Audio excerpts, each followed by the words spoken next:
Okay, good evening, everyone out there watching in Twitch land. We are here tonight on a special Thursday episode to talk about Barrett Brown and what's going on with his detention and really what we're going to be working on next to kind of solve this problem. So tonight we've got Sylvia, Barrett's girlfriend, and the one who alerted us all to the fact that he had been missing, and Kent, who helps run and organize and generally manage all of us weirdos in Project PM and everything else.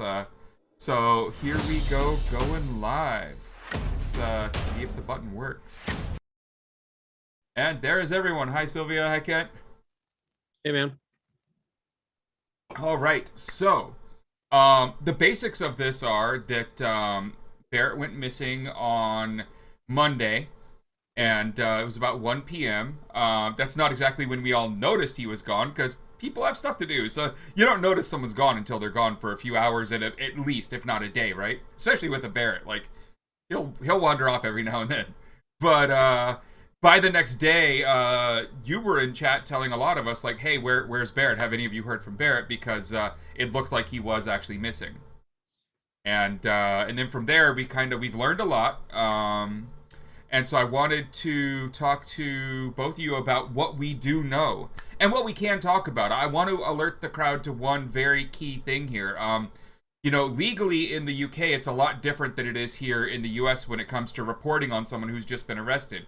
Here in the US, we can talk all about the charges we think they're going to get and all kinds of hundreds of other things, and no one seems to care. In the UK, you can get contempt and 8 months in jail just for talking about it before the charges have been filed.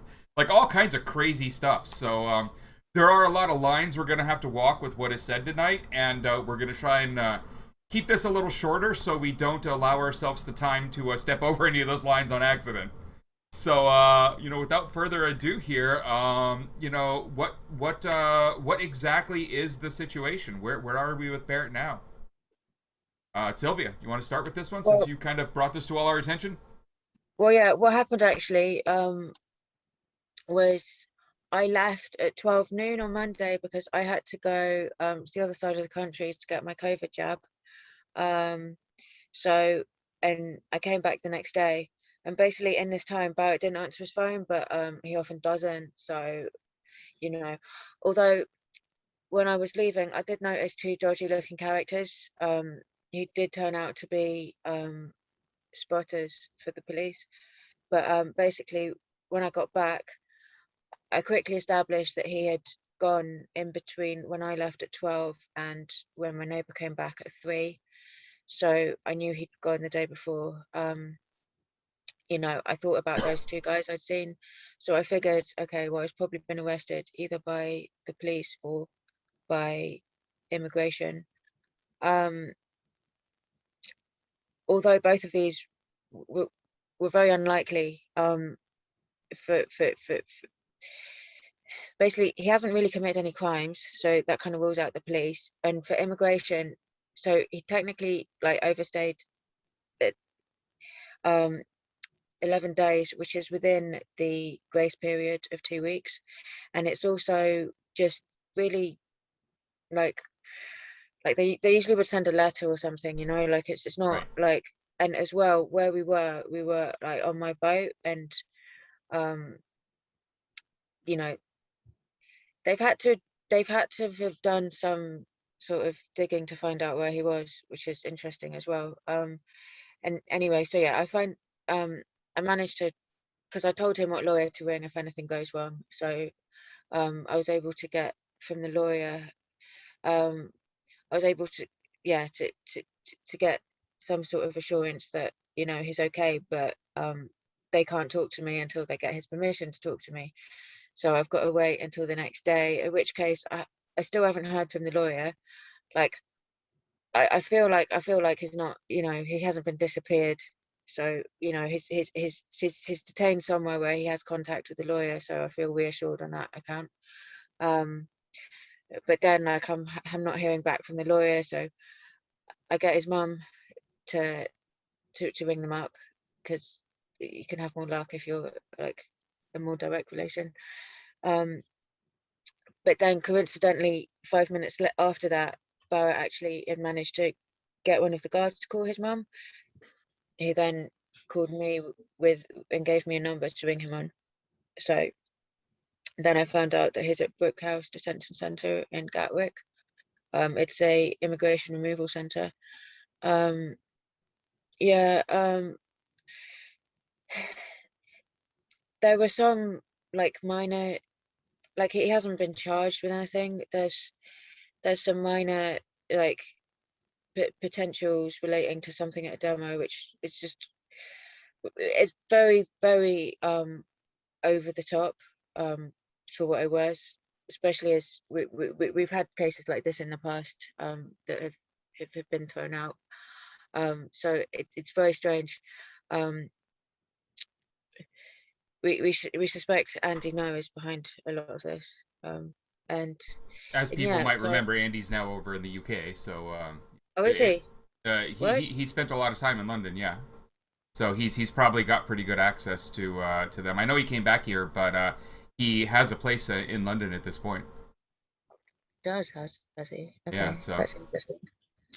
So one of those things to know. Yeah. So in the chat, people are talking about some things, and to kind of clarify, one, where he is at GreggHoush, this is an immigration detention center that's, I mean, basically the airport. Like, it's right there at the airport. Yeah. The idea of this center is it's where they send you when they're about to put you on a plane. Now, about to could be a week, it could be 2, it could be a month. It depends on what you're doing, whether you're fighting it, and all that fun stuff, what your lawyers are asking for. As for how long can they detain him, well, since it's an immigration center, it's indefinitely.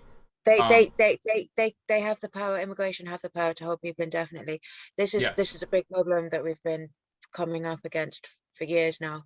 Like the police state in Britain is like really advanced, and they've got a lot of power basically.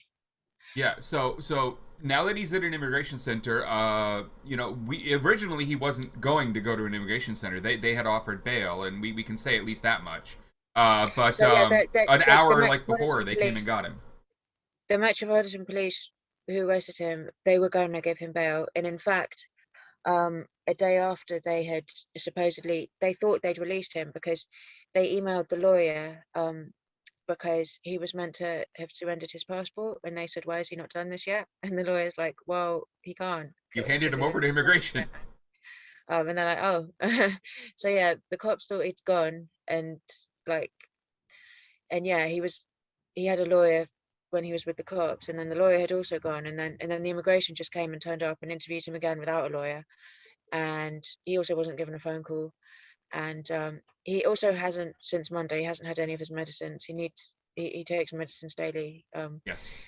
So yeah, he hasn't had any of those. And yeah, and then he was just taken. They denied him bail partly on the grounds that they say he's no significant connection to here, which I don't know how much they've been following us. Like obviously a little bit, but he's been with me like basically the whole time, and it hasn't been hidden that you two are together at this point, and and it's somewhat serious. This is not some fling. Like, this is a thing that could be considered, I would think, a serious connection. Yeah. So I mean, I don't know. I mean, they just say whatever, don't they? Like, but yeah. So Kent, we are talking we've as we always do with our online types. We've got a channel. We're talking with some press about some stuff. We're talking about what's going on, what our plans are going forward, whether there's a legal defense fund, all that. Like, where do we stand with what our response is to this?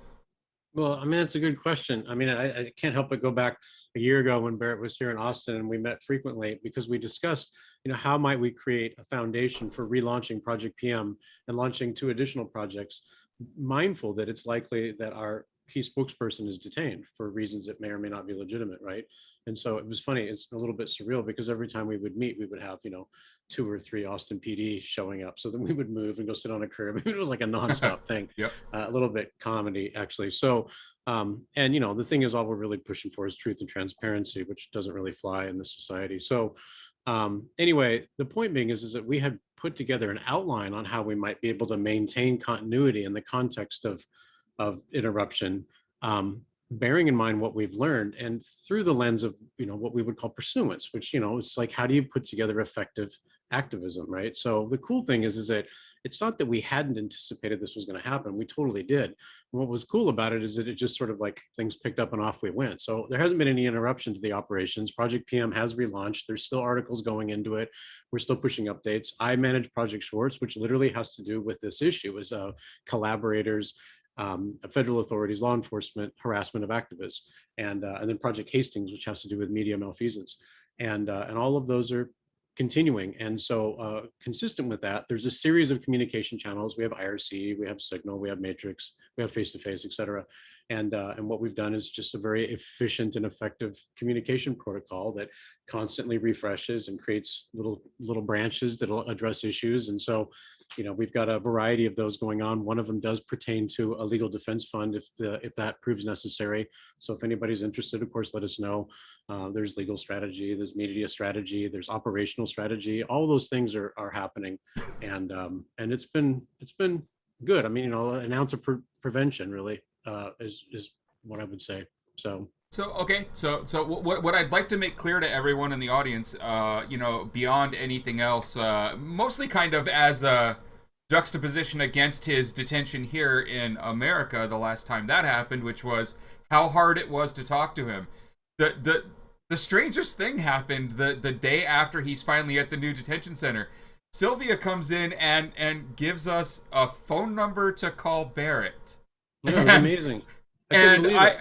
I call him and he answers the phone and he tells me, yeah, when I walked in the door of the detention center, they gave me a phone. And over here, I'm thinking like at detention center, you get shoved in a cage made of actual chain link fence with a poop bucket. Over there, they gave him a phone. Like, what? Yeah, my friend John was roughed up and left to die in one of those containment centers, and they picked him up a day later, and he had suffocated to death. That's what happens in America, and that's a context that I think people don't recognize. Is that it's a different thing, and we were astounded. Like, I can call this number and I can talk to Barrett. That's amazing. So we've all gotten to talk to Barrett. Sylvia, you got to visit, and actually see him in person. And I'm gonna say this because I think a lot of the audience already will know this part about him, but no matter what, every time this guy gets arrested, every time anything has happened where he's been detained, you're laughing because you see it too. He's smiley. He's talking about what can be done with this. He is he knows, like, you can tell he also understands the gravity of the situation, but like, he's not sitting there with his head down all super sad about it.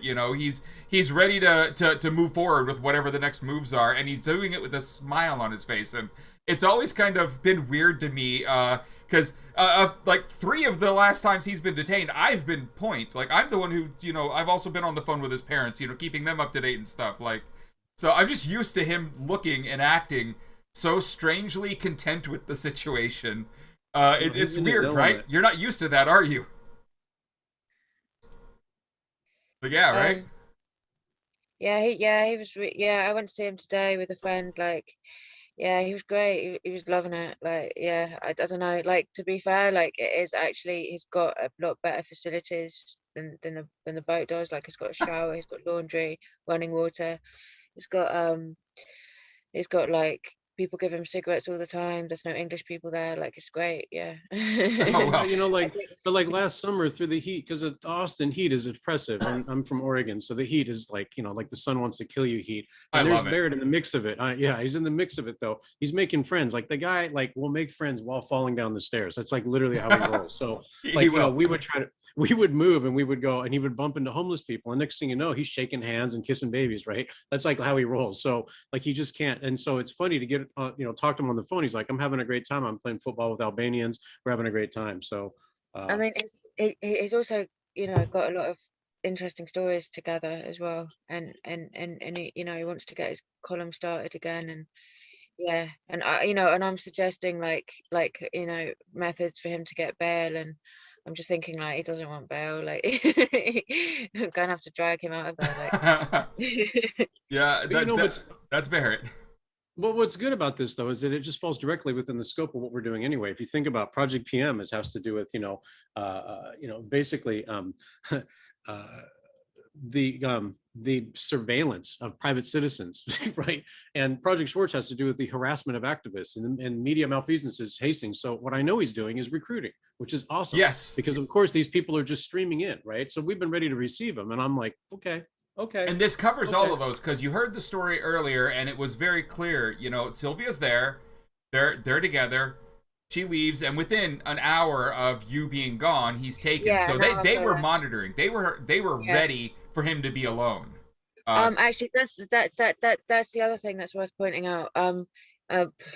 It may be that they got all the information they needed through the NHS, our National Health Service, because they cooperate with the Home Office. So he's registered for the doctors at my mum's, and the boat's in my mum's name. So I'm guessing that's how they found it. Otherwise, it could have been spies. I don't know. They could have been following us. They could have just tracked his phone. Like, there's lots of ways they could have done it. But also, you know, I think it's kind of significant that they came. I don't know if this is how it actually happened, but like they came on the day that like they knew I had a COVID jab, like at the other side of the country. I don't know, maybe. You were like over 3 hours away. But yeah, I mean, it might have also just been because the spotters were there, and you know, for an hour they'd known he was on his own, and obviously it's better for them if he's on his own. So, but yeah, I mean, it was all very yeah, the border in the UK is getting closer and closer and encroaching on all organizations basically. And yeah, the NHS is a big border now. This is a big fight because a lot of doctors are fighting against this because they don't want to check people's immigration status when they come to hospital. But that the government is trying to make them do that, which is obviously a lot of people are going to die if that happens. Yeah.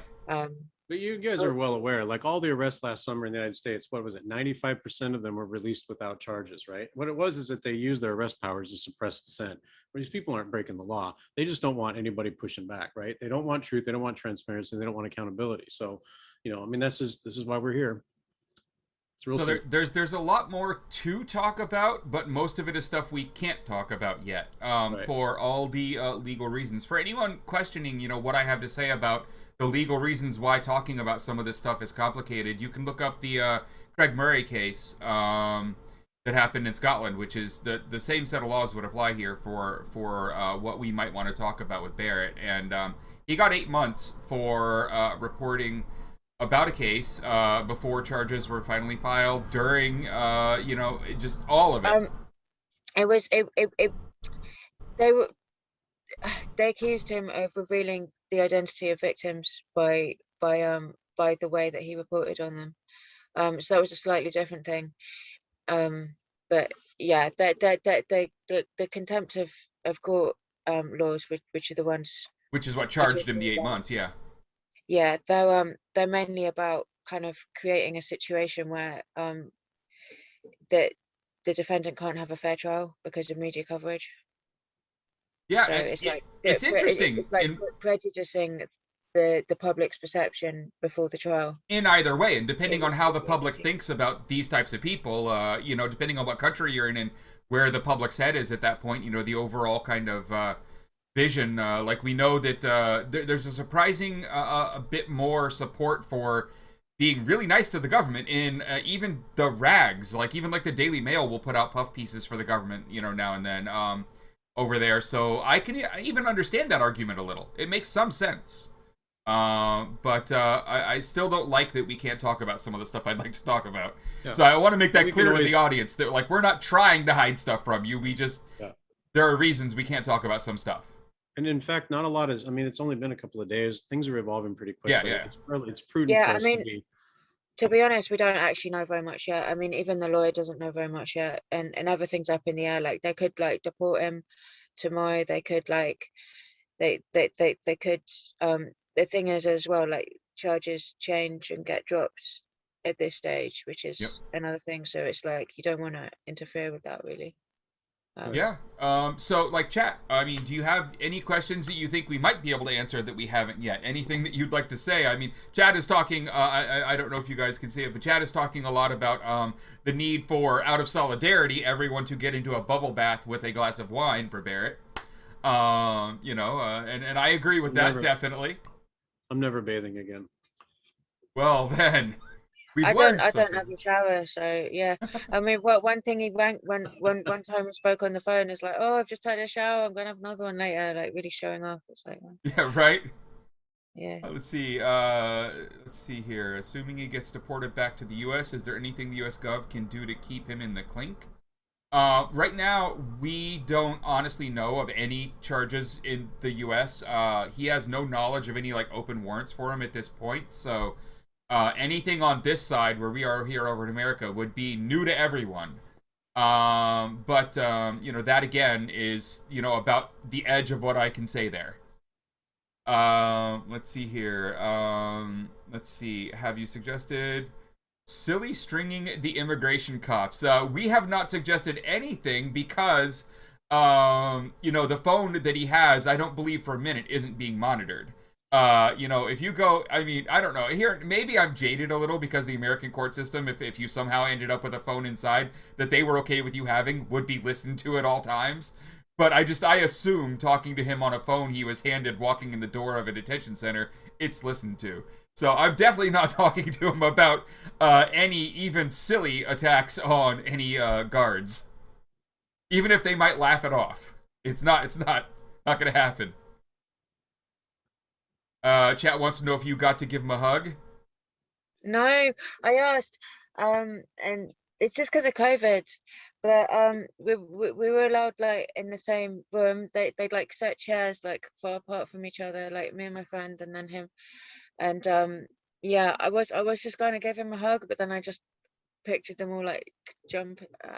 So I was just like, oh, we're allowed, and they're like, we don't know. They just Yeah, they just told us that they don't know because of COVID, and that next time I'm there, they'll they'll they'll have an answer. Yeah, Is he but I don't want to like piss people's guards off when I'm visiting them, because that's, you need to be sort of. where is he on his vaccine schedule? Is he supposed to be getting So his he's had next? his first vaccine and he's due his second vaccine on the 1st of June. So I really want to make sure that he gets that because he's got underlying health conditions, Yeah. and yeah, it's just really important. So he Um, might be inside at that point still. I mean, I would be personally assuming not to say anything, but like I would be personally assuming that he is still inside at that point. Given yeah, immigration's kind of current, the way immigration is acting there right now, that would be what I would assume. yeah. So I don't know if they're even inoculating people inside. I don't know what's going on with that, but yeah, I think that, yeah, that's really important to get for him. So Yeah. So one of the things I would like to mention to chat is, as we said earlier, there will probably end up being a legal defense fund. I mean, I don't see a future without it, but we could get super lucky here somehow. I don't assume with the way this goes that's how our lives are going to be. I assume this to be a fight for the next however long. So we will probably end up with a legal defense fund. We might end up with news stories coming out here shortly.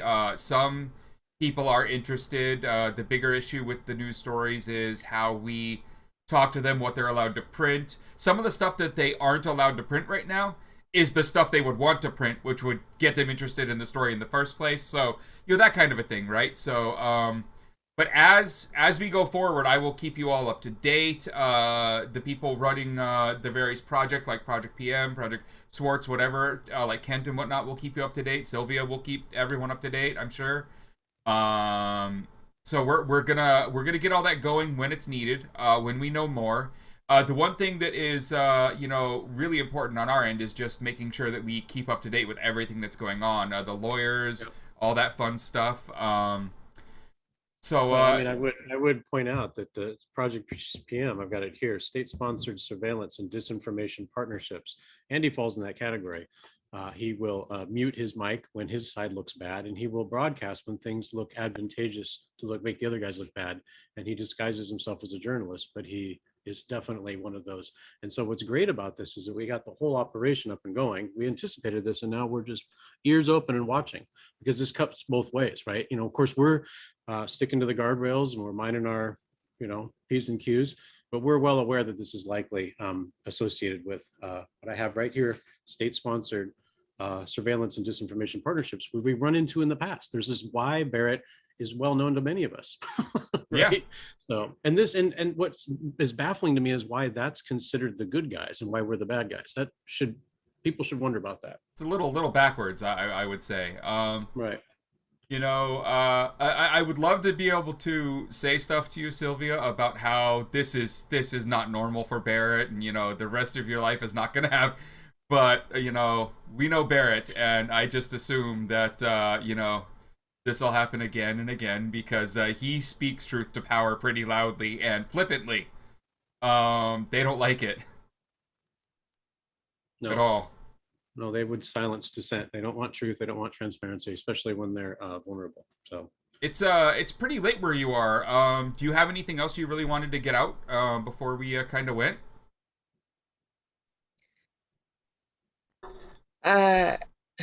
No, I think no, I can't think of anything.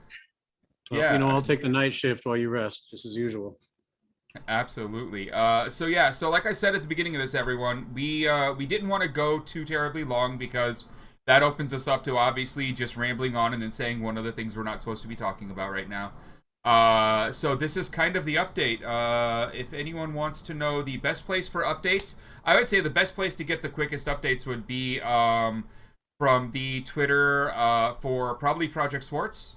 That'll Yep. be the first place that things go out. So at Proj SWARTZ. Yep. And my Twitter, of course, I'll be retweeting all of that. So at GreggHoush, of course, which is there on the screen in front of you, so you'll be able to get to it. Yeah, you know, honestly, we have not talked too terribly much, Sylvia, and I wish we had before this. You know, Barrett's one of my best friends in the world. I hate that this is kind of what's gluing a lot of us together. But you know, I love him, and I think we're gonna find our way through this. Yeah, I mean, Absolutely. also like none of this is that serious as well. I think that is Yeah. probably what I'd want to say. Like you know, the potential charges which he hasn't been even charged with yet will probably be dropped or not even very serious. The you know, you know, if he gets deported, it's not the end of the world. Like, you know, it's not looking at serious jail time anywhere, basically, Yep. as far as we know. Yeah, again, So we're not like, aware of any charges, right? Like, Yeah, at this point, there are no actual charges filed that right. we know of. We have a good idea of what they would be if they were already, but that's a whole nother story for once that's done. yeah. So yeah, it's not really the end of the world at all. We might just have to end up like meeting somewhere else in the future. Well, there's always my couch. I'll feed you guys meatloaf. It'll be cool. there's a lot of people making sure that that will happen too. Right. Everyone in chat, I'm really glad you all showed up for the little one we did tonight on a Thursday, which isn't normal for us. Send all your good vibes to everyone involved. A few of you I know have gotten to actually talk to Barrett, so you know, share that stuff. I know he wants us all to be talking. He is Barrett. He wants it loud. But we'll get you more information as we can over the next few days as more happens, as his lawyers have an actual strategy, as we know what maybe charges might happen or might be completely dropped, all that fun stuff. You'll all get that information from all of us, starting probably with the Project Swartz Twitter and then mine right afterward. And we'll go from there, all right, everyone? Yeah, the only thing I would say is Yeah. just thanks everyone. We had a lot of people show up and they've been great help, and it's been dawn to dusk and it's been fantastic. So appreciate it. All right, everyone. Good night. Good night, Sylvia. Good night, Kent. All right. Cheers. No. Right, and we are done.